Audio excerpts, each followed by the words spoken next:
Okay guys, it looks like the Spectrum VIP box has arrived. I'm absolutely over the moon that I've got one of these boxes to open, and I cannot wait. It feels like Christmas sometime in the 80s all over again. Let's get this thing unboxed. Okay guys, so here we have it, the Spectrum from Retro Games, and this is obviously the press box that they've sent me. I'm actually surprised. I thought we just got a standard box. I have to say thank you very much to Retro Games and Plyon for actually sending me this as a review copy for video purposes. And obviously I haven't sent this video to them for approval before I put it onto YouTube, so my thoughts are entirely my own. But I have to say I'm really looking forward to opening this up. I'm really excited. I absolutely love these old style retro machines that they've done.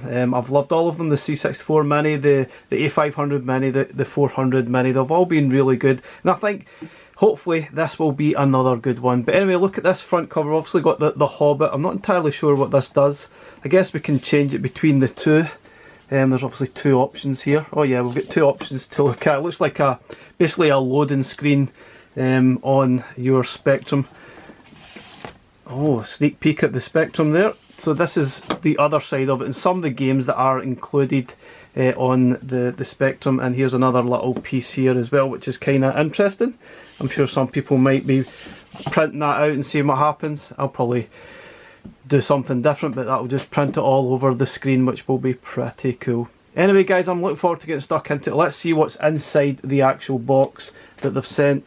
And obviously we've got the Spectrum itself, all with its rubber keys. It does look really nice. Got a little protector on just now, so we'll lift that off and we'll look at the other products first. So inside the box there's also a Spectrum t-shirt, which looks really nice. You can probably see there it's got the lovely Spectrum logo as well. Retro the Spectrum. So also in the box we've got the copy of the Crash magazine. You've probably seen some of these in maybe something like W.H. Smith. They sell these quite often. It's usually like an annual. I don't think they do them that regularly, but there's some nice reviews of some of the games. Actually, it looks like a review of all the games that are included within the actual Spectrum. So that is really nice. I thought it was just going to be a copy of the latest Spectrum, or Crash magazine, sorry, that's been released, but it's actually all about the games included. Very nice touch. Now there is obviously in-depth instructions online as well if you want to know more about these games. I did cover this in a previous video. If you want to know how to play some of the games, what the keys are, I'll leave that link in the description. It obviously is quite helpful because some of the games are pretty in-depth and you'll need a little bit of help to actually get started. But yeah, I'll leave that link in the description. And here we have an actual full user manual that's been included within here.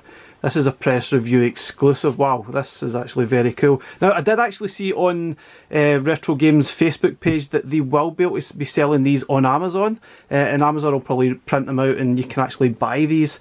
Hopefully that will be up and running anytime soon. So I'll try and leave that link also in the description when it actually becomes available, when you'll be able to get your own copy of this. Now you can obviously get this on the website as well, and you can obviously look at all the details, but this is very in-depth. Oh, it actually includes all the instructions of all the games within this manual, which is, wow, very, very cool. I absolutely love that. That'll take me a full night or two to read that. I can't wait to get stuck in. Obviously back in the day you definitely read everything from cover to cover, which looks like a USB charging cable. Yeah, it's a USB-C charging cable. That'll obviously power your unit. Now there's no plug included within these Spectrum boxes. You'll have to basically power it using any USB supply. It is a very low powered unit, so play these things connected to the mains, and you've got an HDMI power cable, so you can obviously connect it to either a monitor or a TV. Now these old style games, I would probably recommend getting yourself some sort of monitor to play old style games. Sometimes blown up onto a TV, it doesn't look that great. It does look a little bit blocky. And that's basically all that's in the box. We're going to have a look at the Spectrum now. There's no actually USB stick.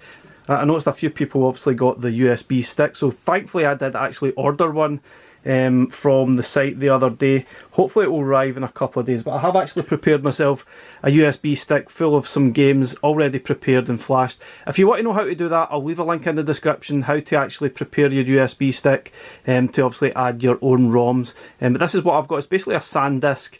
And it is a SanDisk Ultra USB 3.0 32 gig. Now you won't need as big as that. You could easily get away with a 4 gig or an 8 gig because Spectrum game sizes are not large. But that's basically all you need. Follow the instructions in the video or what's on the site and how to actually flash this and get it prepared for your Spectrum and obviously to add your own games. Okay guys, so this is what we've been waiting for, the retro games, the Spectrum. And amazingly, it is actually quite heavy. Well, I'm not saying heavy, but it's definitely heavier than some of the other minis that they've done. Now, I say mini, this is definitely not mini. Apparently, it is a replica of the original ZX Spectrum 48K, obviously with the rubber keys. That's the thing that's most fascinating about this. It is actually rubber keys, and it does feel very nice. Pretty similar, I would say, to the original. I'm not sure if it's exactly the same. I do remember playing on this a few times, and it was probably stuff like Codemaster games, Dizzy stuff, that type of thing that I played on it at my friend's house. Sadly, I was a C64 owner, so never actually owned one of these, but I am absolutely chuffed to bits to actually finally have one.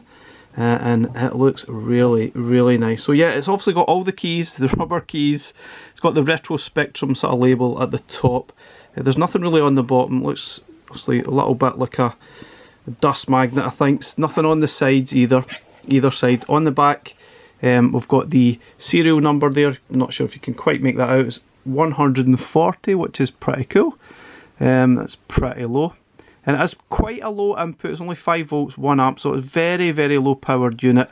So on the back, we've got your home button. Interestingly, there's a home button. There is 4 USB outlets, and there's also the HDMI cable there, and you've also got the obviously the power, USB-C power. It looks like a little reset switch there as well, and also the on-off button, basically the power button at the other side there.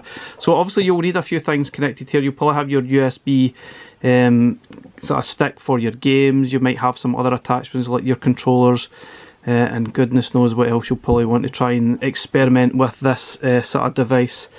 Wow, it does feel quite heavy, but yeah, it does feel very, very nice. I can't wait to get started. Now, I'm not sure if I'm going to be playing games with the keyboard primarily. I will obviously test that out. I've also got a few other sort of joysticks, joypads that I'm going to try. I'll show you that in a little second. But first off, I wanted to do a quick comparison size-wise. So you've got the A500 Mini size comparison. They are almost similar-ish in size comparison, but the Spectrum certainly is a lot heavier than any other Mini that they've done. This is obviously the Amiga one, and obviously this one doesn't have working keys, whereas the Spectrum, we actually have working keys. So already this is one up in pretty much every other Mini that they've done, and this looks fantastic. Hopefully this is as popular as I think it's going to be. I couldn't see any on Amazon. Hopefully if you've ordered it on Amazon, I hope you got it, but I see a lot of people probably got disappointed. Amazon really have let down a lot of people recently with orders, especially with Evercade, and it looks like they're going to do the same with the Spectrum as well. But I noticed this morning there was stock available on Smiths in the UK, that is. You might get some luck elsewhere as well, but yeah, Amazon seem to be letting a lot of people down. Okay, so some of the things I'm going to try on this control-wise is probably the gamepad. Now you can buy the Spectrum Special Edition of it. This is actually for the Amiga or the C64. Now they're all pretty much the same, so hopefully this will work quite well with the games as well, and I won't have to remap anything. But time will tell. I'm actually interested to see what happens with the installed games. Obviously adding your own games will. You'll be able to play these with a gamepad easy enough without having to remap anything. I'm looking forward to testing that as well. Now I've also got a few other things to try. Now I'm not really sure I'm going to be trying to play games with this, but it's obviously an option. You've got the CX stick, which is obviously the replica of the original Atari joystick. This is obviously a possibility, but I'm not really sure I want to be playing games in this manner, but I'll probably give it a try nonetheless. And lastly, I'm going to probably try this one. This is the joystick, which was probably specifically for the 64, but you can use it on your A500 Mini, and I'm pretty sure you could use it on the Spectrum as well. This isn't too bad, not amazing, but it's probably one of the better joysticks out there. There's not really an awful lot of choice, to be honest, when it comes to joysticks. Hopefully Retro Games will actually build their own sort of Kempston joystick, maybe even for the Spectrum specifically. I think they were actually making something that would be released early next year, so time will tell. Hopefully that'll be something cool if you want to play games with a proper joystick. And here we have it, the Spectrum.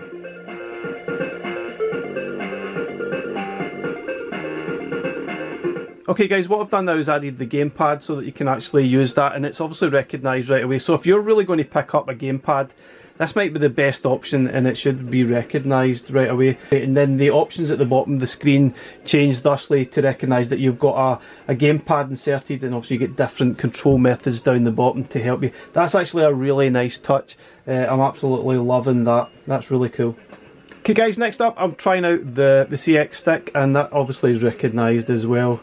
Not really sure what the buttons refer to on the screen. I can't really remember what the different options were.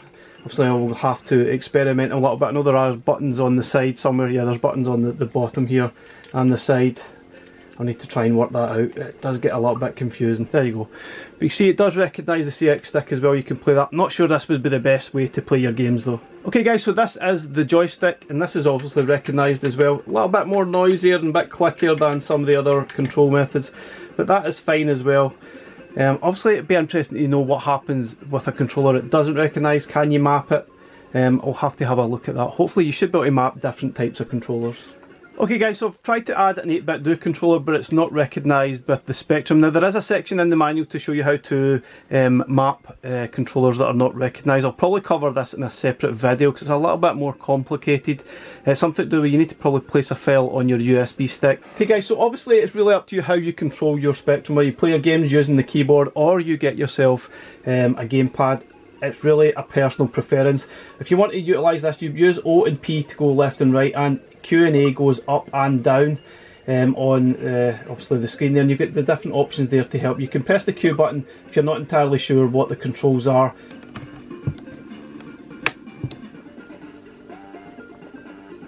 Okay, once you've got your USB stick inserted, it will appear on the screen, or should. If you've flashed it properly, it should recognise on your Spectrum. Okay guys, so let's have a look at the carousel and all the different settings and things that you can find. Obviously you've got the games, you're probably itching to get stuck in, but there's quite a lot to see and do here. So the first thing we'll obviously want to look at is probably the options and different things you can do with the game. So obviously you can start a game as normal. You just press the A button and it will start whichever chosen game, and then you need to utilise the keyboard whether you want to choose easy mode, and they obviously get started. Now a lot of the games you can choose either between the keyboard or the Kempston sort of control method. Now the Kempston is just, for this purpose of this video, I'm using a joypad, or the gamepad, sorry, so I'm actually going to use the Kempston option. And obviously just ignore the spelling mistake there, that was in the original game.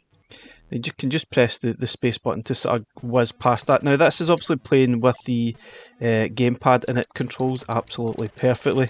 Now if you prefer playing with the keyboard, that is absolutely fine. Obviously everyone is completely different. It does play nice on the keyboard as well, but sometimes I think some of the games will be a little bit of a mix, better on the keyboard, better on the joypad. But anyway, what I was going to do is obviously show, this is a really tough game by the way, but anyway, what I was going to show some of the options. If you press the home button on the gamepad, or even on the keyboard itself, the home button is located not even on the keyboard itself, but on the back side of it, where all the cables are inserted on the right hand corner.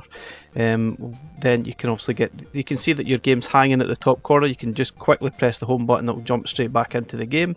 Otherwise you can use the save states by pushing down on the D-pad or whichever control if you're using the keyboard, and you can just press A to save your progress, and you can obviously lock them as well by pressing the X button. And obviously you want to close that. If you want to jump into another game, say you want to jump into a previous game, just push down on any of these games. If you've got some previous save states, choose the one, press A to load, and it will jump into your previous save state, and you can obviously go ahead and play as normal. But yeah, this game is brutally difficult. I think I already said that, but anyway, it is very, very tough. But also there is a lot of different helps. You press up on the D-pad, you can get the controls for the chosen game that you've got there, and obviously if you're a bit unsure and you don't have the actual sort of full-on document or even the online help, this is here if you get a little bit stuck with the controls. Now you obviously can map the controls, we'll touch that in a little minute. You can make these as favourite as well. If you press the X button, you can mark that as one of your favourite games. You've obviously got 4 different options there by 4 stars.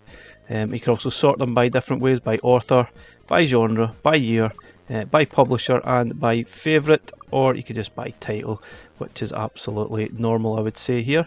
Now obviously the other options we have, if you press the menu button at this particular stage, you can jump into the different options that we have available. Now the main options here, we've got sharp pixels, or you want to enable that CRT effect, which obviously gives it that kind of blur effect that you might, it might obviously make you feel a bit like playing the game so many years ago. Let's get started in this game. It's probably a really bad example. I think if we jump into the example that's obviously in the screen there, like Manic Miner, you'll get the effect a little bit more obvious. So let's actually turn that effect off for a second. Oh, I need to. Sometimes I definitely get confused with all the different options with the controls. There's far too many menus. It does get a little bit fiddly for me when playing the actual game. Yeah, like I say, I quite often press the wrong button. Now, I've done this with the A400, the 500 Mini as well. I often get confused which button to actually press. Now, let's put it back to normal so you can actually see how the game looked as normal. You can obviously press the enter button to start, or press the button on your joypad to start. Now, this is obviously how it looked as normal. If we jump back out, pressing the home button, we can jump into the menu options, put on the CRT effect, and it gives that kind of a blurry sort of monitor effect, which I know some people might prefer it, some people might not. It really is up to yourself which one you prefer. I don't know, maybe it looks a bit nicer, the old school style with the CRT monitor. I'm not entirely sure. But you can do that. I'm not entirely sure whether I'm going to do that personally. I think I prefer the sharp sort of pixel look. Now the other option is you can change the ZX Spectrum border size. You can increase it. Not sure why you would want to do that, or you can decrease it. You can completely get rid of it. I'm just going to keep it in there just for the sake of it. You can also choose different frame. I'll come back to the extended colours in a minute. There's different options there. I'm not sure, sometimes these things can be a little bit distracting when you're actually playing through a game. But you've got a different option there if you want to choose something nice for your background. Or you can also enable extended colours. Now this basically just adds a colour palette to the chosen game.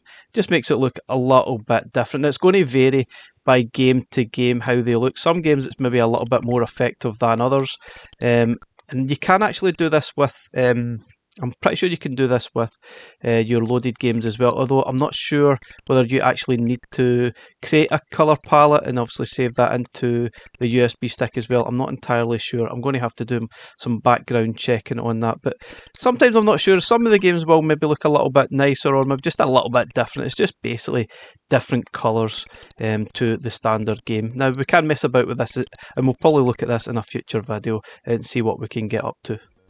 Okay, so let's have a look at some of the other options that we've got there. We've got display options, we've covered everything in that section. You've got the different languages, which you'll get the choice when you actually turn on the Spectrum which language to choose.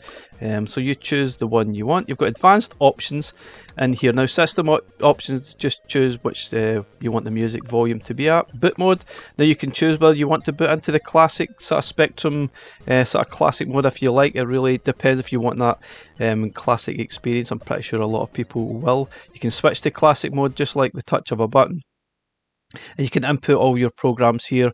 You can actually create yourself some programs and save that to the USB stick as well if you're interested in doing some programming to the actual Spectrum. Again, I'm not going to cover too much of that in this video, but I think we'll probably look at that for future videos. There's certainly a lot we can do with this for sure. You just press the home button to boot back into a different menu. So when you actually boot into the sort of menu options or press home, you get a few different options. You can jump into your save games if you've got a USB stick available. You've got save games here. This is where you may find your programs that you've saved, or you want to save something you're doing. You've got machine settings as well. We'll cover that in a little minute when we look at our added games. And we've got display options again, and there additional options. This is what we just sort of seen too. So I find the menu system here gets a little bit complicated depending whether you're in the carousel mode or you're in the boot mode. So it does get a little bit confusing going between the both, and sometimes I felt myself getting a little bit lost to what the heck I was looking at. I think that's a little bit messy, and hopefully they'll clean that up a little bit. I think that just is a little bit confusing, and I definitely I got a bit lost at times watching what I was doing. But anyway, let's switch back to the carousel mode, and we'll go back to the menu. So advanced options, we'll go back through that again. We were just switched to classic mode. System information. Now this is the latest firmware that's installed, but basically it's the stock firmware. Now there is actually a firmware update already available. I think it's to make some more compatibility to different file types, and again I will cover that in another video. If you want to try it, fair enough, go ahead. It's pretty straightforward. You basically go onto the website, download the latest firmware, put that onto your USB stick, and then the system will automatically pick that up and boot that as normal. But you can't go back once you sort of update the firmware. You cannot go back the way, so beware, just in case something does go wrong, which has happened before on these sort of machines that Retro Games have done. But anyway, we will cover that in a later video. There is a guide online in the actual manual if you want to just jump ahead and do that yourself. But I'm going to look at the stock experience first before we look at updating firmware. Now there's some information there, the legal notices if you want to go through that, and all the sort of different games that are included and who was behind all the sort of Spectrum details there. The shutdown device, factory reset there, just self-explanatory stuff, and that's that. So what I'm going to do now is look at added USB games, because there's different options in there that do affect your games, but each game that you see here, these are obviously the inbuilt games. You can have 4 save slots per game, and the same with games that you've added to the USB stick. You can have 4 save slots per game, which is really nice. But yeah, I think before we look at the inbuilt games, I'm going to touch on the USB stick games first, because there's a few different things there that are quite fascinating. Now if you look actually in the middle of the screen there, you can see the different file types, whether they're one player, which version of the Spectrum they are. You've got 128K, you've got the 48K version, so that's quite handy to know. So that'll default to the correct setting for these inbuilt games, but it's a little bit different to games that are actually on your USB stick. Okay guys, so as covered in the previous video, if you want to add your own games, then you're going to have to get yourself a USB stick, get it formatted and flashed as per the guide that I'll leave in the description, or you can go onto retrogames.biz website and follow the instructions there as well. Now if we jump into it, obviously once you get it installed, you can add as many games as you like here, but be warned, you can't, if someone downloads thousands and thousands of games and just dumps them onto the USB stick, it's very likely that you'll not see them all.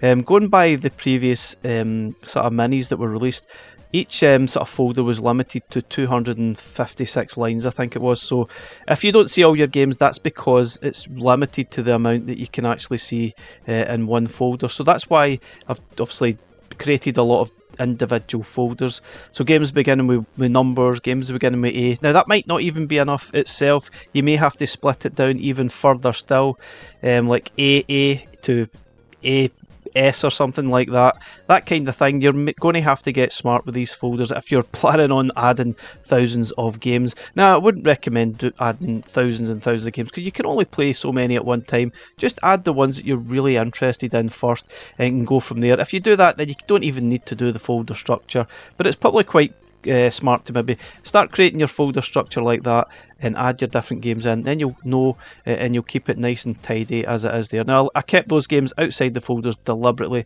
just so you can see the different sort of file types as well. The file types are quite important to how quickly the games will load.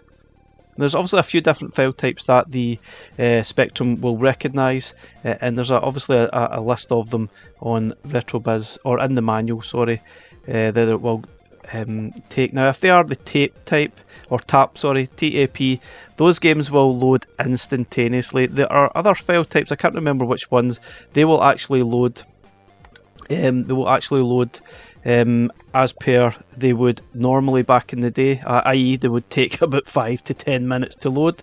Now one of the options that I had, I'll try and find one of the options. I think these file types that I've got here were obviously examples of games that will probably take a little bit longer. Now the list is on the manual, so if you're not entirely sure, if you want that original experience, then feel free. You can completely ignore that and sort of fasten the sort of process up. But I'll play this just for experience. So you can see at the bottom there, once you choose your game, you can say auto load media. Now that will not auto load everything. If the file type is not the auto load type, it will just take the time as normal. If you press the home button to load, it will just go through the loading sequence as you remember it back in the day.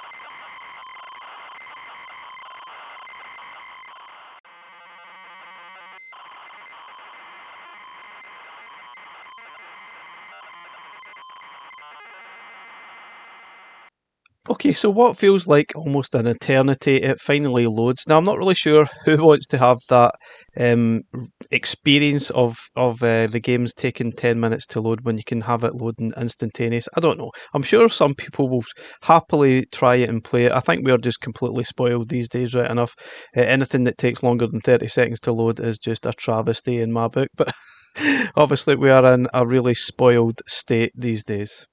Okay, so in this instance, this doesn't really recognise the controls.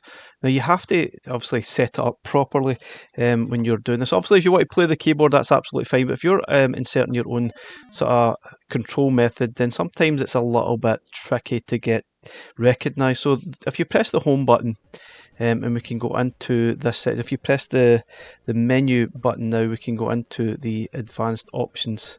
No, wait a minute, sorry. Jump into, press the A button and then go to menu, and then obviously you've got a few different game settings here.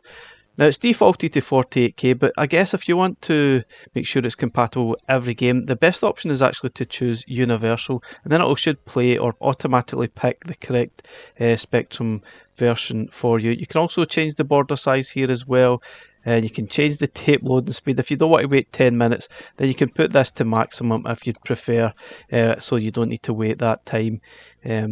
Which I don't know, some people might prefer to wait, some people might not. Now in here I chose actually cursor while playing Paperboy there. You can choose Kemps, and sometimes it doesn't recognise, sometimes it might be better choosing the cursor mode here so that it picks up. Obviously you can map the controls in here. It does get a little bit tricky. This is the sort of default layout, but if you're not happy with that, you can edit it. You can actually map it to a keyboard function as well. If some of the games that you're playing are not recognising any of the control methods and you'd rather play with a gamepad, you can obviously map any of these buttons to one of the keys on the controls. Now you probably have to seek out what the controls were on the actual game. Sometimes it's not easy to tell. You might need to download the manual for the original game so that you know which keys are mapped or which keyboard sort of keys are used within the game, so then you can map it properly here. So it does get a little bit confusing, but at least you've got that option. It can be a little fiddly, but there's definitely that option if you don't really mind or you don't really want to play with the actual keyboard. So once you've done that, you can jump straight back into the actual game. Obviously chose the maximum quick time loading this time rather than the 10-minute version, so it should take only a few seconds to actually load rather than waiting the full sort of time period. Okay, so that only took about 30 seconds, which is obviously a bit better than waiting 10 minutes, but obviously that's really up to you what you want to do. If you'd rather wait that time, have that original experience, then that is obviously absolutely fine. So let's get started and see how this performs. I might be actually better off choosing the Kempston option. It does vary from game to game. You're going to have to experiment with the different control methods till you get something that works. But some of the games might be better with the cursor method rather than the Kempston method. And I think this works quite well, to be honest. I'm now actually using the gamepad, but yeah, I'm not particularly great at this game. It is a bit tricky. But anyway, you get the idea. You're going to have to probably experiment a little bit with, if you're obviously rather playing games on a gamepad, like I usually do, you're going to have to mess about with the different settings that are available there to you, and you may even have to map them to the keyboard function. Okay guys, so I'm pretty sure that colour palette doesn't really work on games that you've added yourself. I think it's only the inbuilt games. I might be completely wrong. I think for it to work in games that you've added, you probably have to create a file with that colour palette included. Now, I think you can probably create your own using the correct software, or you can maybe download one from the internet. But I think that file has to be there first for that to take effect. Again, I'm not entirely sure. I think it's generally for inbuilt games only, but you should be able to work out your way around it by having the correct file in place. Now, we'll probably look at this feature, especially for the added games in future videos. So as I mentioned, guys, you can obviously use your save states 4 per game. If you just push down when after you press the home button, you can create your save states per game, 4 per game, just like you can with the inbuilt games. Now, another feature I wanted to maybe touch on was the rewind function, or I think you press the home button on the actual keyboard, which is obviously at the back end, and you press 0 on the keyboard to activate it at the same time. And it sort of brings up this sort of side options here. You can rewind, go back a little bit. Whether anyone is really going to use this, I don't know. I don't really see the purpose of it, to be honest. It only really goes back a few seconds, and I'm not really sure it's worthwhile being there. But interestingly, you can actually press home and O on the keyboard. Obviously, press home on the gamepad and O on the keyboard. That doesn't actually seem to work. It has to be the home button and O on the actual Spectrum keyboard itself. So one other function I wanted to highlight, if you press home and menu at the same time on your gamepad or on the keyboard, it brings up the virtual keypad. I'm not entirely sure what the point is of the virtual keypad, to be honest. I'm not really sure what you need to do with it, because we really don't need a virtual keypad. Maybe it has its purposes, I don't really know. Something I probably need to check with, but it's there if you need to use it for some inexplicable reason. Okay, one last sort of subject I wanted to touch on before we move on and look at the inbuilt games and play through some of them. I wanted to add on multi sort of disc games or multi games that are obviously more than one tape, that type of thing. If you want to, what you need to do is select them. So let's clear Jet Set Willy. Choose the first tape, and then you can add by pressing the R button, and you can add the next one, and then the next one, depending. Obviously, this is not in sort of any function here. That's not going to work. But if it was the same game with multiple discs or games or tapes, then you can just add them, and it should automatically pick them up and play them as normal. Now, if it's more than 3, then you're going to have to create game lists, and that is mentioned in the manual. And that's something I'll probably touch on further down the line. If I can find some games that use multiple sort of tapes and games sort of discs, then we'll look at that. But if that's something that interests you, that's how you do it for 3. Just add them and then just press home to start kickstart it, and then it will just automatically load in the next tape when it's obviously prompt on the screen. Okay guys, so we're going to have a look at the inbuilt games. I'm not going to play all of them. I'm just going to play through some of them, and I'll probably look at them all in a separate video, because it's going to take far too long to sort of go through all of them. Now, hopefully there's some favourites there that you remember back in the day. Now, I'm not sure it's going to cover everyone's favourites. No chance. There's always going to be some games missing that you probably remember from back in the day. I think they've probably got a good selection. They've got a mixture of new stuff and old stuff. So we've got Alien Girl, which is a newer sort of style game. That's quite good, but it is very, very hard. We've got Attack, which is a very cool game, and that is nice.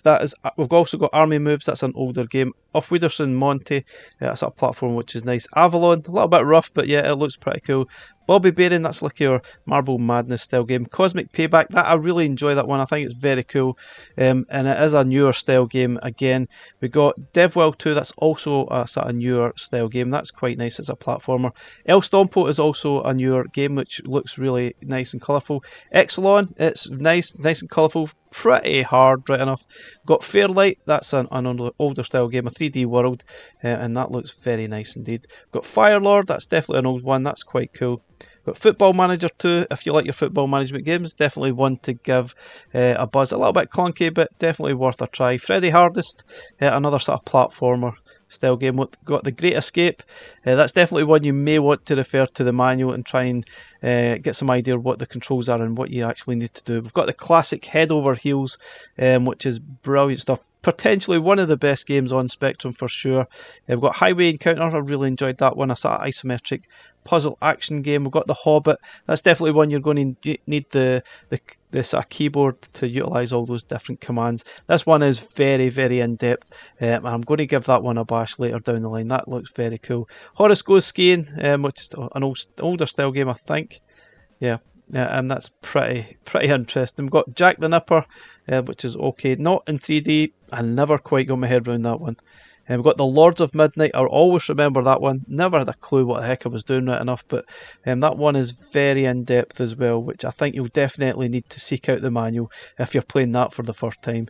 We've got the classic Manic Miner, certainly a lot of people recognise that one. Match of the Day 2, or Match Day 2, sorry, which is a footy game, which is not too bad. Obviously, you've got your own games added. We've got Movie, another isometric 3D action game. Plenty of them on the Spectrum. Nodes of Yozod, a nice little platformer. We've got Penetrator, a sort of interesting side-scrolling shooter. We've got Fantas, Game Over 2, another sort of mix of games. There's two different sort of style games in here. We've got side-scrolling action and a platformer, I think. We've got Phoenix, which is a little bit like a sort of Galaxian style game. We've got Pyracurse, the 3D action game. There's plenty of 3D style games. We've got Quasitron, which was the sort of game a little bit like Paradroid. Apparently Paradroid wasn't possible on Spectrum. I don't know. I remember reading something like that, but we have Quasitron on the Spectrum instead. Got Robin the Wood, really like that one. That is nice. Saboteur, which is actually the remastered version. I'm looking forward to that. That is definitely one of the better games on Spectrum. Got Shovel Adventure. This is a newer game, and it's a kind of a puzzle, single screen puzzle style game, and that one is excellent stuff. We've got the classic School Days, which a lot of people will probably love and remember playing that. Personally, doesn't really ring a bell, probably just a little bit before my time, I guess. We've got Snake Escape, which is another sort of puzzle sort of game. This is a newer one as well. Spellbound, that one's a menu-driven arcade adventure. We've got Starquake, this one is bizarre, but it's very cool. We've got Star Strike 2, which is visually really nice, a 3D space shooter. We've got Stonkers, no idea what's going on in that one. I think that was a kind of a, I don't even know, some kind of command thing, a real-time strategy almost. Got the classic Target Renegade, a great little beat 'em up. TCQ looks terrible, but wow, this one will suck you in. It is very, very good. It's a puzzle platformer. We've got Technical Ted. I guess we didn't get Jet Set Willy. We've got Technical Ted instead. Technician Ted, sorry, the Mega Mix instead. We've got Tenebra, which is a newer style atmospheric puzzler. That's a new game, and it's pretty cool. Trashman, I remember playing that back on the day. The Way of the Exploding Fist, a nice little beat 'em up, a little bit like an IK Plus style game. We've got Wheelie, that one looks interesting, and Where Time Stood Still. 48 games. Now, you could arguably say that's probably the best selection of games on any of the retro games consoles yet. Obviously, it'll be missing someone's favourite game, I'm sure, but I think it's definitely a good selection of games. Now, I'll play through all of these in a separate video, but for the purposes of the video, I'm going to play through a handful of them, and I'll just shut up and let the games do their talking.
Okay guys, so my final thoughts on the Spectrum. I think it's going to be very popular, especially I guess in Europe.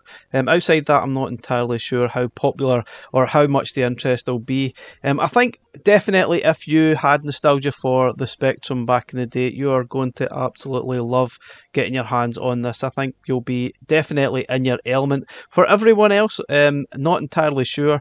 I think if you don't have nostalgia for these old style games, this might not necessarily be for you. Although if you were like me, maybe on the other side you had a C64 and you're just intrigued to what you were missing out on, have a bash. You'll probably enjoy what you see, and obviously you can add your own games and explore as much of that stuff as you possibly can, which is what I'm going to do. I'm really enjoying it. I think definitely retro games have honed their skills from all the other minis that they've done since 2017. They've definitely honed it into this finely tuned perfect replica of the original Spectrum 48K. I think they've done a fantastic job. Now, it's not perfect. I think there's a few things they probably need to sort of tweak. I find the menu systems a little bit clunky, especially going between the boot system and the carousel. Sometimes there's a few different menu options there. It gets really confusing what you're looking at and what you've got access to. The actual games themselves are really good. Sometimes I found it a little bit tricky in sort of using my own gamepad. Sometimes it didn't recognise the gamepad and I had to sort of jump out and back in again, and then it would recognise, and then I could play the games with a gamepad instead. Same goes with the games added with the USB stick. Sometimes it didn't recognise the control method, but a little bit of messing about with the different settings, then I usually got something to actually work. There's certainly quite a lot I can do with this Spectrum, and there's going to be plenty more videos to come. I'm going to cover lots of different aspects to the Spectrum. It's not something you can probably cover in one video. You definitely need multiple videos and looks at the different things available here, and I will cover this in the coming weeks. So I think that the actual 48 games that they've included are a nice selection of games. Obviously it's going to be missing some kind of classic for someone, but I think it's definitely some of their best selected games for all the sort of minis consoles that they had. Again, this isn't a mini, this is actually a replica of the Spectrum 48K, and it is really nice using those rubber keys with some of the games, especially using the keys for The Hobbit or other games like that. It feels very natural, very responsive. It does feel excellent, really cool. They've certainly nailed that on the head. So there's no doubt about it, I'm going to have to read that manual from cover to get the most out of this Spectrum. There is so much to these games sometimes. Some of them are quite in-depth, and there's a lot of other things you can do. Obviously you can go down the programming route as well, and obviously you've got your own added games, different software that you can maybe explore. I can't wait to get stuck in.